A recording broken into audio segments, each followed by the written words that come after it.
Kevin Asher, welcome to the Leading Saints podcast. Thank you. Thanks for having me. This is great. Yeah, this is, I'm glad, who was it originally? David Felshaw. We got to give him a shout out. Bishop Felshaw down in Shawnee Mission. Yeah, no, he's great. He's great. Nice. And he reached out to me and said that we should chat and record it and share it with the world. So here we are. So here we go. Here we are. So, and how do you know David? So David's a mission or a bishop down in Shawnee Mission, down in Kansas area. And we're on a regional committee together. We are just kind of neighboring stakes. So we do a lot of work together. We get together and do a lot of regional activities with the YSA. So nice. And you are it's a YSA Bishop, right? I'm a bishop in the young single adult ward here in Far West. Yeah. Nice. And how long has that been going on? I just actually hit my 1-year birthday just the other day. Today's the 14th, so June 12th was my 1-year birthday as a bishop. Wow. Happy birthday, Bishop. Nice. Now, what makes you super unique for the Leading Saints podcast. We've had a lot of bishops on, but we've never had a bishop who's also won a national cooking baking contest, and that is you, right? That tells the story. I'm the baking bishop, I guess. I love it by default. You don't have candy in your office; you got cookies, right? Is that cookies, pies, but any kind of pastry you could think of? Absolutely. How did that come to be? Well, I'm more of a savory chef than anything else. I've been around the kitchen for many years. My wife is a big fan of Chip and Joanna Gaines down in Magnolia, and she saw something that they had advertised about 1.5 years ago for a cookie competition. This was at 2 a.m, internet scrolling, which I would get on her about. You need to go to sleep. But no, she found this and she signed me up. I woke up the next day and she says, by the way, you're going to be on this cooking competition, a bakery style. And so I said, sweetie, I'm a savory chef, not a baker. And she goes, well, it's time to sharpen those skills up because you're going. And so we signed up, and I didn't think I was going to get on. I'm just a stay-at-home dad out here in Missouri. But it's a pretty awesome process. It's like applying for college. Questions and pictures and recipes and more pictures and more videos. And lo and behold, the first round I went down as an alternate, but then I reapplied again for the holiday cookie episode, and I got on. And wow. The rest is history. It was a blast, absolute blast. Nice. So you're a trained culinary chef. Is that the right term? Self-trained. I'm not professionally trained. But okay. I come from a line of great chefs in the family. We have relatives that came over from Europe as private chefs, and we've had restaurateurs in the family. So it's just been something that I've always loved doing and being in the kitchen. And I worked in restaurants and cooked for a lot of people. So yeah, that's awesome. And so what was the cookie that you made? It was called the Holiday Sandy, named after my mom. We can't use the term Sandy, S-A-N-D-I-E, because that's a Keebler term. But this is a Holiday Sandy named after my mom. It was a shortbread cookie with cranberry and orange in it.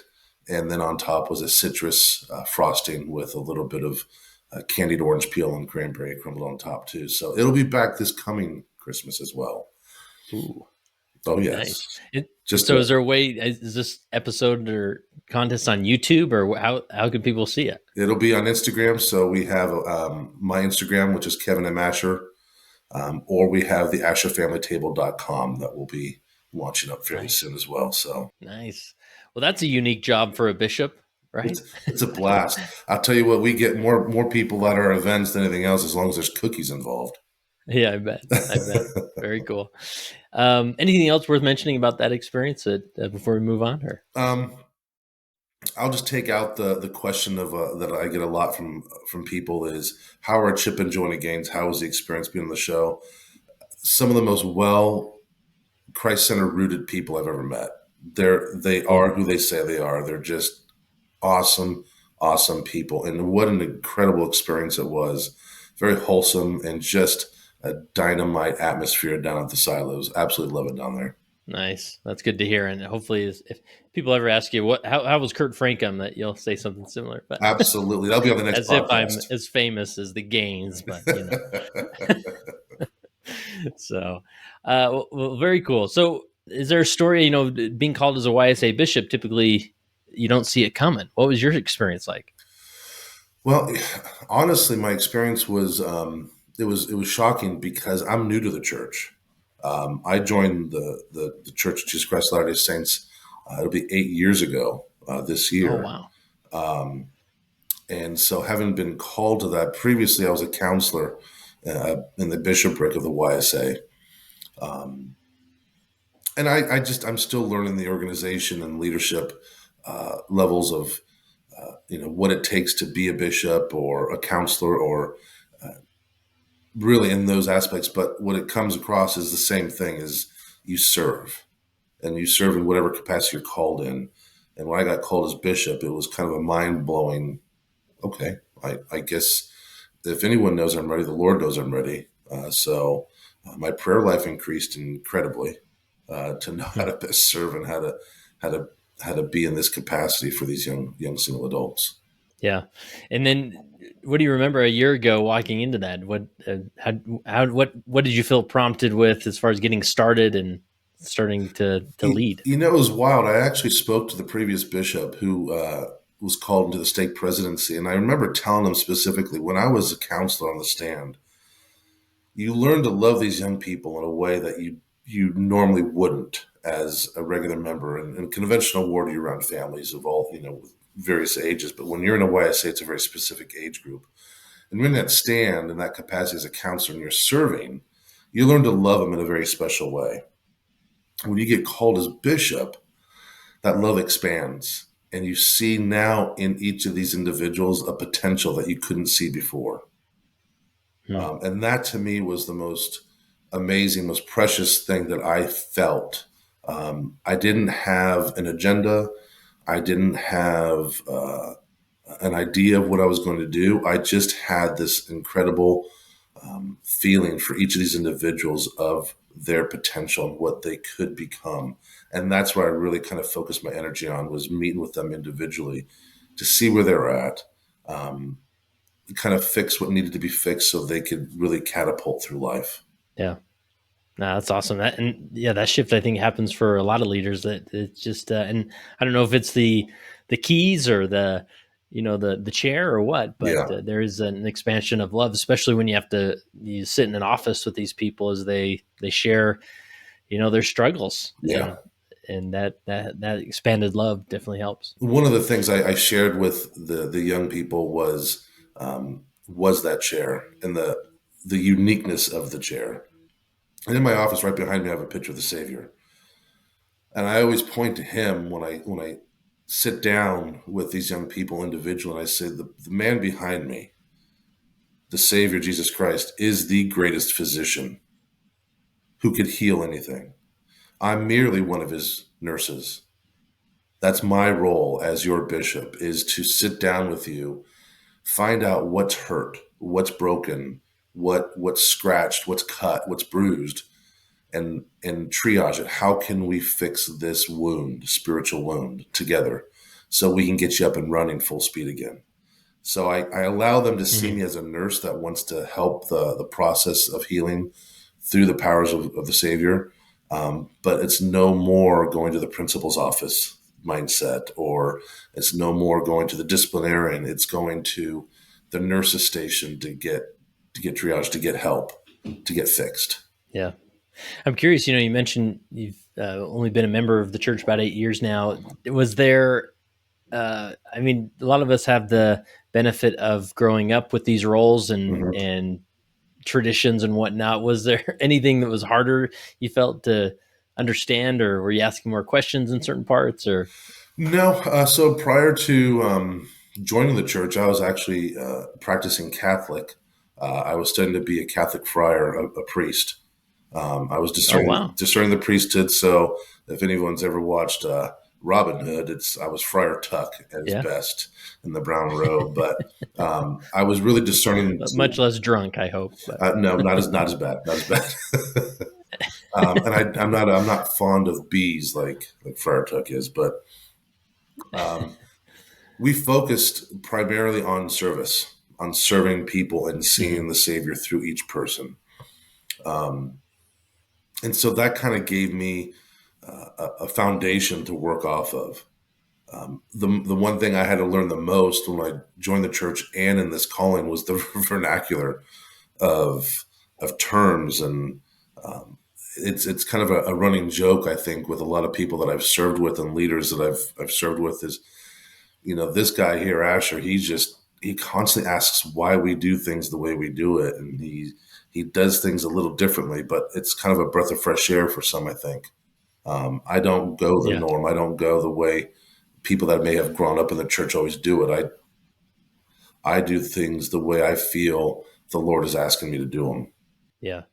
Yeah. I think, and that's a great trait that we all should aim for as leaders, is just questioning a lot of things, as far as why do we do it this way? Yeah, Why do we call it that? Is there maybe a broader picture to see here? yeah, Right. yeah. So, and that sort of transitions to some of the principles you sent me, as far as, one of the leadership principles you have is that using the Savior as the perfect example of Hmm. leadership Hmm. and being a servant leader. So, any stories or come to mind, or how does that look like in practice? So to serve, the idea that I have, and it's something I have on my desk, is to be a good leader is to be even a better servant. And it could be a slippery slope, because how many times have we gotten into positions, and myself as an example, that we serve with a specific intention, we serve with expectations, we serve with reservations. I'm going to go into this particular soup kitchen because I want to feel the spirit, or I'm going to serve in this capacity because I want to get this done for this person. Well, that's going in with a selfish motive. And what's important is, and one of the things that my wife and I, our motto is Matthew 25, is to go in and to, when I was hungry and he gave me meat, thirsty gave me drink. Do we find the Savior in those whom we serve? Do we go without expectations? Do we go without reservations? Do we go without personal desires, just to go and connect? Because the one thing the Savior did better than anybody else, and is the perfect example of, besides love, is he spent time with people. That's what he did. He spent time. He sat down with people. He was with people at their moment, at their time, at their level. That's where he was. So to be a better servant, um, again, is to serve not only with God, but for God, through God, and each and every moment that we can. I've always said that true ministry or service is very uncomfortable, it's unpredictable, and it's untimely. It's never a situation where you're up and you're ready to rock and roll. You're never at the door, when the call comes and ready to rock and roll. So it's untimely. And this, then what is needed? The service that is needed is very unpredictable. You don't know from day to day how the Lord's going to use you and in what capacity. And oftentimes it's not comfortable. It's in an atmosphere that's not normal for you. It's an atmosphere that maybe made me feel very vulnerable. But that's real ministry, because you have nothing to lean on other than the Savior in those moments, and to serve as He did. So I always say, real ministry and real service often is untimely, and it's uncomfortable, it's unpredictable. Um, Hmm. but that's why it's so important to always be attuned to the Spirit for those opportunities, and to serve in a way where you look at the individual as Christ would see them. With, Yeah. like I said, without reservation or without expectation of what to get. I know it Yeah. sounds silly to say, "Gosh, I don't want to ever go and serve someone and say I want them to be in a better place, or I want this for them." I mean, 'cause it's coming from a good place, but it's Hmm. coming from me, not from the Savior. I've got to be attuned to the Spirit to know how to best serve that person, because what may be the best for that person or that environment may not be what's coming to my mind right away. It may not be my plan, because it's never my plan, you know? Yeah. Yeah. And where my mind goes, where, on paper, I think every leader is like, yeah, that's the leader I'm trying to be, or that's the leader I want to be. I think the difficulty comes when these roles can be so administrative, right? And this a mode of administration forces some type of a vision or an expectation, right? And so you may have a vision for the ward or people, and so it's hard to walk into these scenarios and set that aside and just be present with them, because it's like, well, we do really, I mean, it's great that you're having or it's too bad that you're having a hard time, or you're struggling with this or that, but we do really want you in the temple, so that what do we got to do to get you in the temple recommend, right? And so, and again, like you said, these are the best intentions, and of course there's nothing wrong with Right. that desire for somebody. And so, is there anything else you could anything else come to mind as far as how you do that? Like, how do you get in that cadence in order to offer that type of servant leadership? It's all the initial, questioning. I'm working with someone right now who it is a temple desire from my heart for them to get back into the temple. But it's not my vehicle. It's their path. It's their vehicle that they need to drive. So it's questioning, and I'm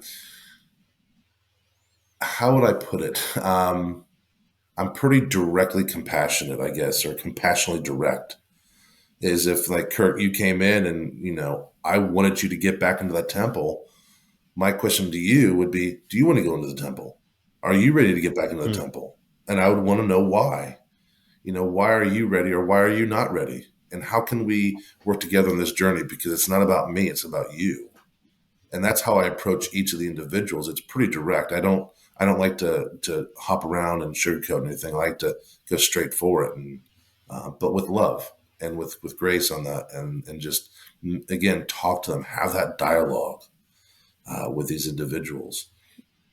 And it reminds me of a story. Yeah. This is going on years ago when I was doing some chaplaincy work at a juvenile detention center in California. Um, and I'll leave names out of it. I'll give you a made up name. We'll say his name was Mauricio, 14-year-old in the juvenile detention system. And I was asked to go and meet with this young man. He wanted to talk to someone about God. I said, okay. So I went in there, and there was no words exchanged probably for the first 3 or 4 visits. I would go in there and ask questions, and I would get nothing back. And so finally I said to the guard, I said, does he still want someone, or is it just he wants a warm body in the room with him just so he's not alone? So he wanted still to have visits. So I would keep visiting him. I'd always pray with him, and eventually there's starting some dialogue, some exchange was going back and forth. And almost every time I would visit him, he would be drawing something. He would always have some sort of a sketch pad, and he would be drawing something. Well, it was about 10 months of visiting with Mauricio, and just a dynamite young man. Got to know him really well. Really stellar kid. Had a real rough upbringing, gang influence in the family. It was just a hard life for this young man. And just before he was released and able to go out, he shared with me a picture that he had been drawing over the last couple of months. And he showed it to me. It was a picture of himself. It was a full body image of himself, and it had his gang colors. It had the markings on his body, his scars and tattoos and stuff at 14. But on the torso, it was hollowed out, and on the inside of his torso, he drew a picture of the Savior. And in this picture of the Savior had the Savior shackled at his wrists, locked to his waist. He had shackles around his ankles, and he had his gang bandana wrapped around his mouth. And I thought that was a pretty wild picture, and it had locks and stuff on it. Hmm. And then he pulled out another picture, and it was the same picture, but of this one, it had the picture of the Savior who was free and had all the chains and the bandana and the locks were on the ground. And it had a silhouette of an individual in the foreground with a set of keys. And I said, what's going on here, bub? And he says, you taught me about who Jesus Christ was by never even mentioning him. You prayed with me, but you asked how I was doing. You told me how much I was worth it. You kept telling me these things, and I never bought into it until I realized what was happening inside of me. He says, you don't realize, but you were the set of keys that unlocked all these things inside of me. Because on those locks were written hope, love, forgiveness, kindness. And they were binding the Savior up because they weren't unlocked, they weren't shown to him.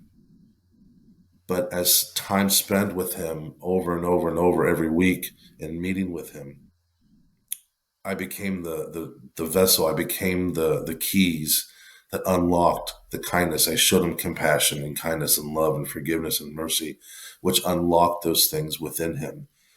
And he says, I now know who Jesus Christ is because of the example. And I was merely a vessel for this experience. But what was Hmm. the most learning opportunity in that was, it even goes back to, you could even quote Francis of Assisi, St. Francis of Assisi, to preach the gospel always, but if necessary, use words. It's through our examples at first where people really attach to, and really cling to. And that story is what really kind of stuck to me over these years, and how to serve is to, what key can I be for this individual right now? What's binding them up? What's constricting them? And how can I be a key that unlock that lock for them so they could feel the Savior more? Yeah. Yeah, that's helpful because there's that temptation as a leader that we just sort of want to talk at people and say, well, here's the 5 reasons why life isn't going well and how how that can change. Well, we go in as the fixer. We go in as the fixer, and that's not our job. Yeah. That's not our job. Yeah, so true. And I love this question, I mean, or this approach of asking, because I think, with these doctrines, and especially, as a church leader, you generally have a very orthodox background, right? And Yeah. so to you, the temple, church attendance, scriptures, they seem so obvious of why they would be so helpful to somebody. And so we almost too quickly embrace that or project that onto other people, where to simply ask them the question of, like, why do you even want to come to church, or why do you show up on Mhm. Sundays, or why do you even want a relationship with Jesus Mhm. Christ, or these things? And to a lot of us, it sounds like those are silly questions, because to us it's so obvious. But if you can help, if you present that question to people and hear what they say after it, or how they respond, it can be so informing as far as where they're at in on their spiritual journey, and then you have something to work with, or an approach to talk about, rather than just making the assumption that of course they want all these things, Yeah. right? It's time for the young single adults to, it's what we're focusing on actually right now. This year is developing your own testimony. We're breaking away from mom and dad, from siblings, from bishops, Mm. church leaders. It's now time to develop your own testimony. And where do you stand? Is the question that we've kind of posed this year. Is, where do you stand? What are your foundational principles that you stand on? Yeah, and what a great exercise to just have people sit with Mhm. that and consider. Is there anything else as far as what that's like, or how you help people process that? I make sure they know there are no boundaries for questions. Ask questions. Because the first question I ask them is, do you have a testimony of God and of Jesus Christ? Do you believe in them? And most 99.9% of the time I get, yeah. I said, great. How have you been converted upon that? Hmm. Because there's a difference. I know a lot of things to be true, but have I been converted upon it? How do I know? How do I feel that? How do I know that, without having been told that, without seeing, Christuses, or, just how many weeks of my life thus far, every Sunday, someone testifying of the Savior? How do I stand alone in this and say, yeah, not only do I know it, but I've been converted upon the fact that I know I have a Father in heaven. I know Jesus Christ personally. That's Yeah. where I go. It's I always invite on testimonies Fast Testimony Sundays is don't just bear your testimony. I want to know why.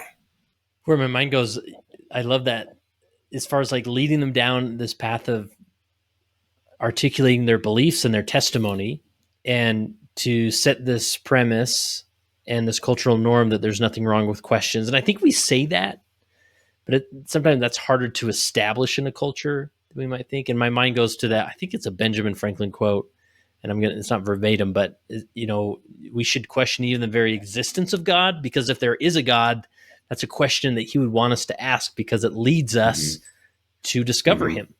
Right. And that is almost at the root of all questions. And we sometimes think, well, I can't question if there is a God because he won't like that. When in reality, he loves that question that leads us to him. Right. But I always again, throw that little caveat is make sure you ask that why question with a desire in your heart. Because oftentimes why questions invite the adversary in. Why is this happening to me? Why do I have to go through this? Well, the first thing that comes into mind are more negative thoughts. It's more of the adversary comes in, rather than in those opportunities, instead of why is this happening to me or why am I in this situation, is what's the opportunity at hand, or what does God want me to learn from this? So I always say ask questions, but with a sincere heart. And it can go both ways. If you're struggling with the belief in the Savior, is why do I believe, or why don't I believe? Why am I having this struggle? A sincere heart is key in those questions. Yeah, and that sincere heart usually means action is expected to follow, right? I think Elder Bednar talks a lot about that, right?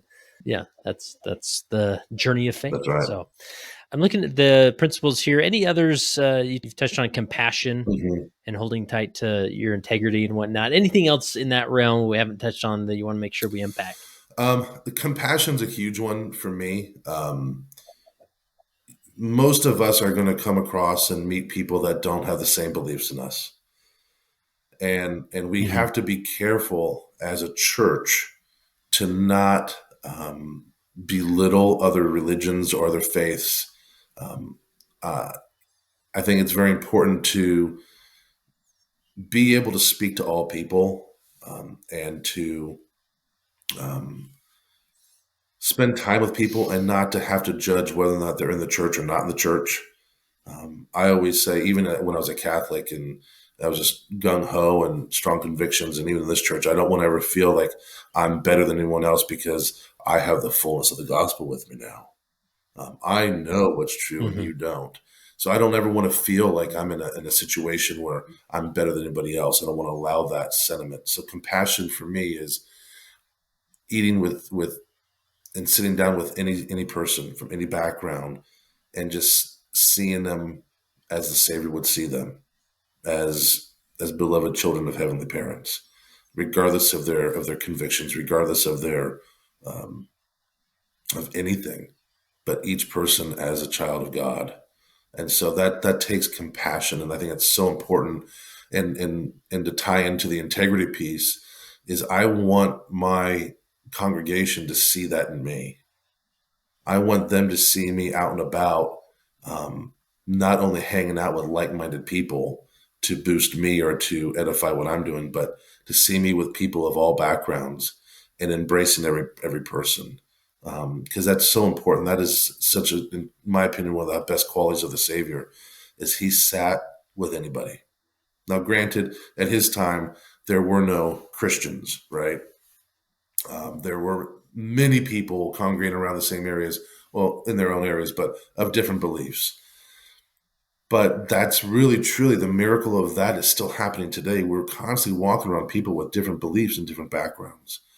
And if we could just spend time with them and just be with them and treat them as the Savior is asking us to treat people, then that would make a huge difference, in my opinion.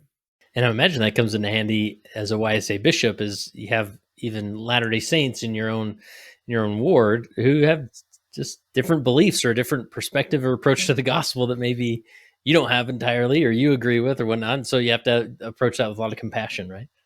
Yeah, I tell them there's three things. There's religion, there's faith, and there's spirituality. Religion's religion. It's what we've kind of created and what we've organized. But then there's faith, and that's a very unique gift from God. And unique means even though we both may call ourselves Latter-day Saints, we have a different approach, a different interpretation of what we believe and how to live it out. And living that out is spirituality, is the expression of what we Hmm. believe.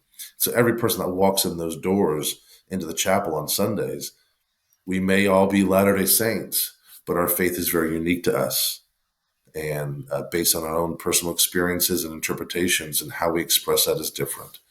So we have to be Yeah. compassionate towards others and how they are and where they're at. Yeah. I'm just thinking, as we talk about compassion, I'm sort of jumping around in your story. Maybe this is a question I should have asked earlier, but do you find your journey interesting that you were sort of, I mean, I think all of us feel like we were prepared for these leadership roles in some way, but even with your Catholic background, like you were drawn to religious matters and God and Hmm. articulating these things. Is that a fair way to frame that? Yeah, I've always had a desire to learn more about the Savior, um, and what was his intent. What did he want? Hmm. As a Franciscan. So as I was discerning to join the Franciscan friars, the Capuchin friars, the reason why I chose them was well, that's where I was serving out of, but most importantly, it was in the early 1200s, around 1204, when Francis himself was struggling with his own personal life, being a man of incredible wealth, being in a family of incredible wealth. He struggled, and he basically gave up all his riches, and he went down, um, going towards the valley of Umbria, and the cross, the San Damiano cross, and the Portiuncula. He received revelation from God saying, "My church is in ruins, restore it." And I love that because I felt the church was in ruins, and I feel that may have been the first attempt or one of the attempts of restoring Christ's church. And so I've always had a desire to know, what was Christ's ministry? What did he want his church to be? And so having that desire to really kind of cling to that in terms of my own life and how I live my life um, has been something that's been a core to me for a long, long time, long, long time. Yeah. And I think it just kind of resonates in how I serve, and whether it was as a Catholic, but now as a bishop. you know, let's go back to the basics of the Savior. And what did he do? He spent time with people. He met them where they're Yeah. at, and he loved them. And that's more than just being a bishop. That's just living your life in a lifestyle. And yeah, I think some people could look at your life and say, "Oh, he's only been a member for a short time. Is he ready for this type of an experience?" When in reality, this spiritual journey has been part of your life, your whole life. It sounds like. Yeah. I had someone actually ask me that. Two people asked me that. Are you ready for this? I said, well, do you believe callings are of God? And they said, well, of course. I said, then you need to ask him if I'm ready. Right. Yeah. And the Yeah. conversation ended That's awesome. because I asked myself that, am I ready for this? Are you, I asked my stake president, I said, are you sure? Is there another Kevin Asher out there somewhere? Because I've only been here for a short while, right? And that's his response to me was, you need to ask God because he's calling you to this. And I thought, okay, you call him and it'll all work out. Yeah. Now, when you converted to the church, was it a tough sell, especially coming from you were already well versed in the gospel and the Bible, I imagine. I mean, was that a Yeah. tough It conversion? was not a tough sell because I had questions. I had questions that no one could ever Mm. answer. And so how I describe it is, I've had a fortress of belief around my heart of the Savior, and such a great relationship with Him. I had questions that could not be answered, and I could share one of those questions with you right now. And it was, Yeah. why John the Baptist was chosen to baptize the Savior. It just never made Mm. sense to me as to why he was allowed to. And the answers I got were because he's cousins, and I thought that was a horrible answer. Um, I got, well, because he was a prophet, and I said there were others, but why him?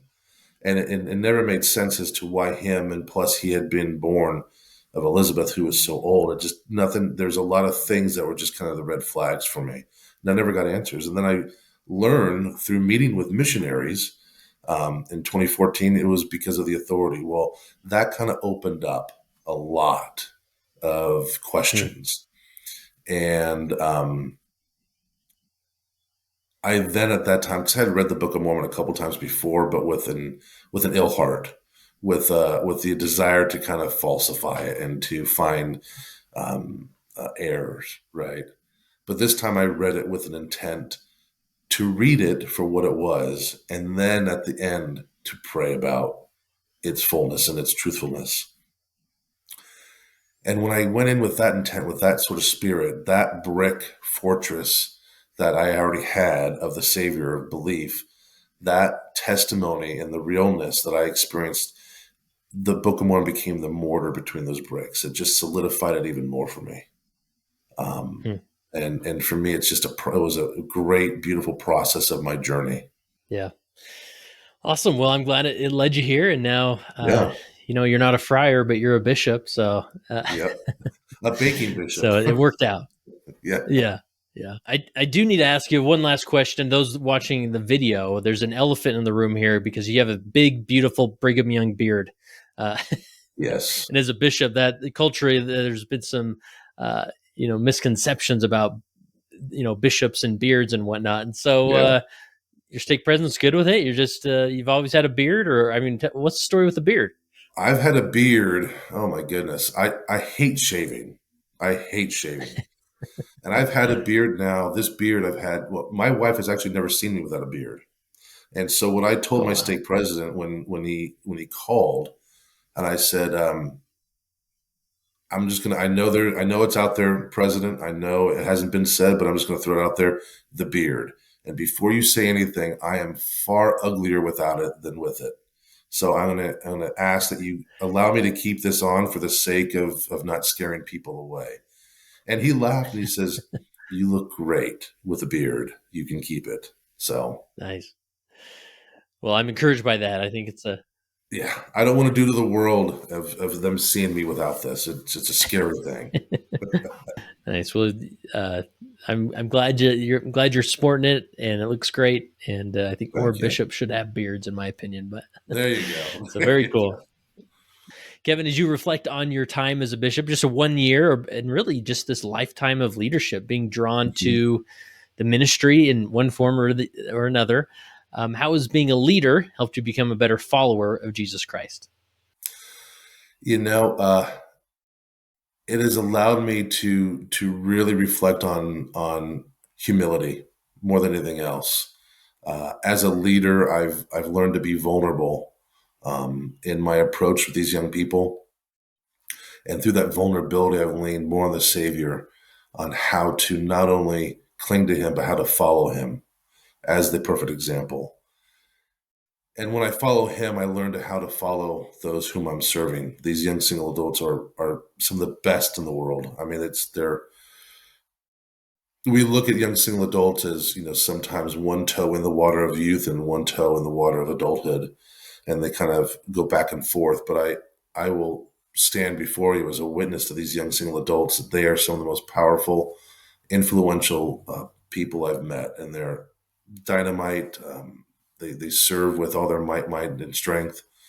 Um, they're just fantastic, and for me, that is what I follow. I follow the Savior, and I see the Savior in each of these young people.